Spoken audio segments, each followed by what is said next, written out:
unfortunately, the smaller you go with Hermes bags, the worse the quality gets, or I should say that they become a little bit less refined.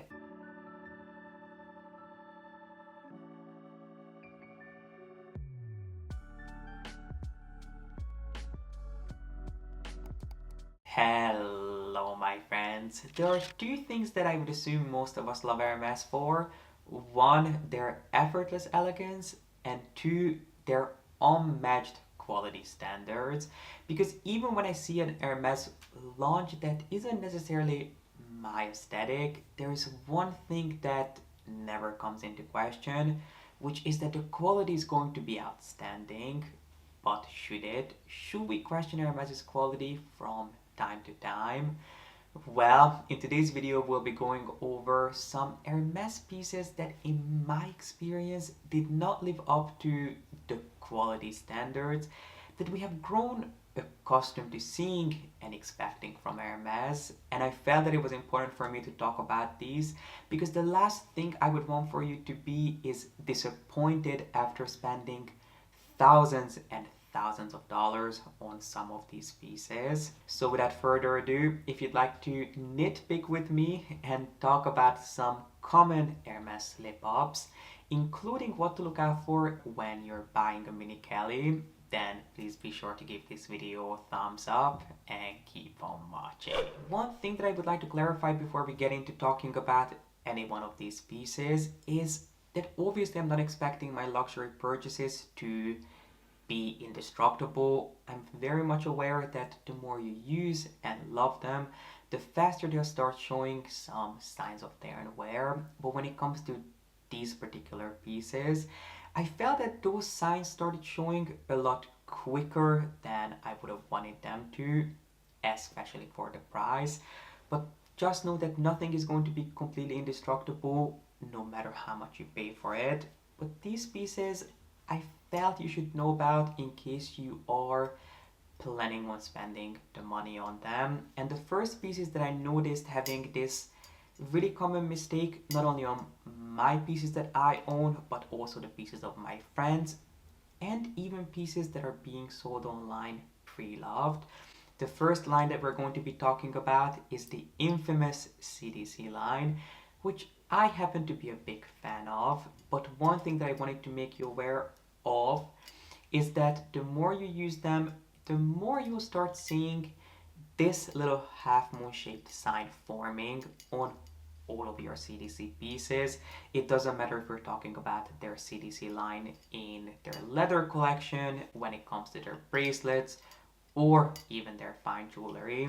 As long as you have that ring with the four Medor pyramids, this is something that you should expect, because I have not owned a CDC piece that this didn't happen to. Just because the CDC line, in case you're not familiar with the history of this piece, CDC stands for Collier de Chien, and that's because this design was initially created for hunting dogs as a color, and then it was later translated and reinterpreted for human use, which I would think it usually goes the other way around, but in this case it didn't. It initially was designed for dogs, and then it was re-envisioned for humans. But it basically consists of these four Medor pyramids and this ring in the middle, which does actually move. I'm pretty sure on all of the CDC pieces, I haven't seen a CDC piece where this is only a decorative element. On most of the ones that I have seen, I'm pretty sure all of them, this does actually move, which not only gives some background noise to your everydays when you're wearing these, but I do think that it makes them feel a lot more fluid, and it kind of breaks up this really chunky and heavy design. But just because this middle part moves back and forth as you wear these pieces, you slowly start seeing this indentation forming not only underneath the ring, but also above it, because it moves a lot more than you would think.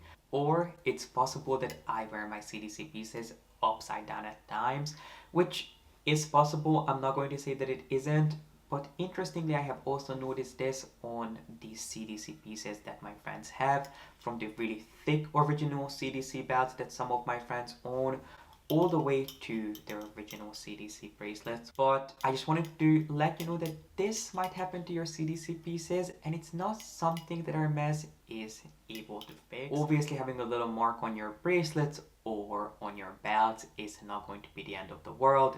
It's not going to give you sleepless nights. But this next mistake might, which is the T-bar closure on some of Hermes's fine jewelry pieces, which you wouldn't think that a T-bar mechanism can be that different on an Hermes piece than it is on any other jewelry piece that you can find out there, because obviously T-bar closures are not unique to Hermes, but theirs are slightly different. I find that in terms of proportions, they're a lot smaller, and they have this added detail that makes them seem almost equestrian inspired, and I am such a big fan of this detail that there was a point in time when I used to wear all of my Hermes pieces that had this detail on them, upside down or inside out, which thankfully you no longer have to do if you love the look of it as much as I did, because now they have an entire collection inspired by this and nothing more, which is their so-called finesse collection, which I have done videos on before. But long story short, this is something that Hermes has been doing for a really long time, and other brands have been doing them too.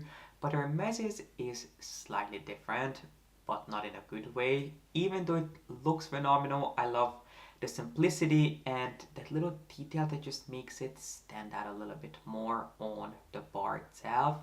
Unfortunately, it's not the most secure way of putting a solid gold bracelet on your wrist. It has come undone way too many times on me for it to be just an accident or a coincidence. It does happen periodically, and these pieces that come with a T-bar tend to be quite lightweight to begin with. These are usually more dainty pieces that are not going to be this huge weight off of your wrist if they fall off. You're not really going to feel it unless you see it for yourself. So I would say that any piece from Hermes with this T-bar you have to be incredibly careful with. And I really wouldn't recommend that you pick up any more expensive pieces that have nothing more to them than this T-bar mechanism, unless you have the patience to pay extremely close attention to it every single time you wear any one of these pieces, because they're just not the safest way to secure a solid gold bracelet, or really any bracelet for that matter, onto your wrist. This next piece from Hermes I absolutely adore, and I have to admit it's one of my most favorite pieces that I would never not recommend. But I have to admit that there's one thing this piece is unable to do, which is its main job, which would be to function as a proper belt, and that is my beloved Kelly belt. Now, Hermes has a handful of different designs that have this sort of one size fits all mechanism to them, which basically means that you can slide them, which you can already see what's wrong with this. You should be able to slide them and make them into different sizes. So the idea really isn't that you buy one for the entire family and one belt can be worn by many different sizes. I think the idea is more that you can buy one belt, and by adjusting it in the back you can make it into either a waist belt or a hip belt, which usually for most people would be drastically different sizes, without having too many holes on your belt. You should just be able to slide it in the back and make it into a completely different size, which I have to tell you, it did work on my Kelly belt for about a week, and then this mechanism just kind of gave in and it stopped working. Even if you're able to get it to the perfect size, it doesn't stay. If you want these and if you're relying on these to hold your bands on, I'm just going to say skip these, get yourself a proper belt, because these stretch so much over time, and not over a long period of time, but you can put these on, wear them in your jeans, and you have to readjust them every 10 minutes. Even if you're just out and about walking, you're not exercising in these obviously, but there's something to this mechanism that is just not the most secure and most reliable. You kind of have to get the hang of it, and when you get it, you can adjust it really easily. but it does become quite annoying at one point. And look, now that I'm doing it on camera, I can actually do it. But let me tell you in person, when you actually have this on the back, because on the front, obviously you have your Kelly closure. This is how you put on the belt, and then in the back you adjust it to make sure that it fits your waist or your hips or wherever you're going to put it. It's not the easiest thing to do, so I'm just going to say it, no matter how much I love the design, don't buy any one of these one size fits all belts, which I even hate the name to begin with, because this is not one size that will fit all. There's only so far that you can take it in terms of how small or how large you want to make it. So this is not a one size fits all. But anyway, even without that, these will not function as an actual belt properly. If you want to use these to complete your outfit, they're going to be phenomenal. There are quite a few different designs at this point. But if you actually need a belt to secure a dress, a skirt, or a pair of jeans on, these will not do much for you. This next piece might be the most cheap looking piece that I own from Hermes. Probably not the cheapest looking thing that I have ever seen, but definitely the one that I own, which is the orange back charm that obviously is inspired by no other than Hermes's own shopping bags. Now, when this first launched, I think it was at the end of 2019 or beginning of 2020, most people didn't know if this was going to be a permanent piece, if it's going to be something that is mainly created for collectors.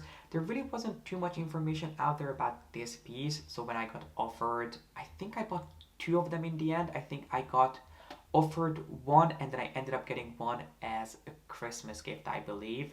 I only have one left. One of them I ended up free gifting. But the reason I ended up buying this, even though I wasn't the biggest fan of the design, is because I thought that this was going to be more of a limited edition collector's piece. I had no idea that years later they'll still have an abundance of them, so much so that you can even buy these pieces online to this day, which, if you know anything about Hermes, you know that if they sell something online, it cannot be that popular, especially if it remains in stock for this long. But anyway, I digress. That's the reason why I ended up with this piece, even though I really wasn't the biggest fan of the overall design. From this weird little rope on top, which you would expect to be leather, but to me, it doesn't feel like leather, all the way to the stitching and the overall shape of this design. I mean, look at this. Would you believe if I told you that I paid, I don't even know, $500 for this? I think it was around $600. I mean, if someone told me that that's the price, I definitely would have not believed them for the quality. I mean, just look at it. It's even sagging at the bottom, even though I have worn this maybe once or twice for less than an hour, and it's not like it was pressed against anything. As you can see, I have it in its own box that it came with, so it's not like that this piece has been dragged through the mud that would justify it looking so misshapen. I'm pretty sure this is exactly what it was like the day I picked it up. And last but not least, let's talk about some Mini Kelly mishaps, which I would definitely recommend that you pay attention to when you're getting offered a Mini Kelly, because I know it's incredibly tempting to overlook these little flaws, especially when you're getting offered a bag that you have been waiting for a month or even for years. But if you're one of those people who gets really bothered by little flaws, I would say to pay attention to these, because unfortunately the smaller you go with their Hermes bags, the worse the quality gets, or I should say that they become a little bit less refined. I have definitely noticed on my smaller Hermes bags, so Mini Kellys and my Kelly Twilly, that the quality is not quite as outstanding as it is on larger bags, which personally doesn't bother me because it's just a sign of the bags being truly handmade. And I know that the mistakes don't come from the fact that they just didn't care how they were put together, but rather that they are truly individually handmade. And it's not like they're necessarily flaws, they're just more like characteristics, like some of the stitches being doubled or the bags not being cut perfectly.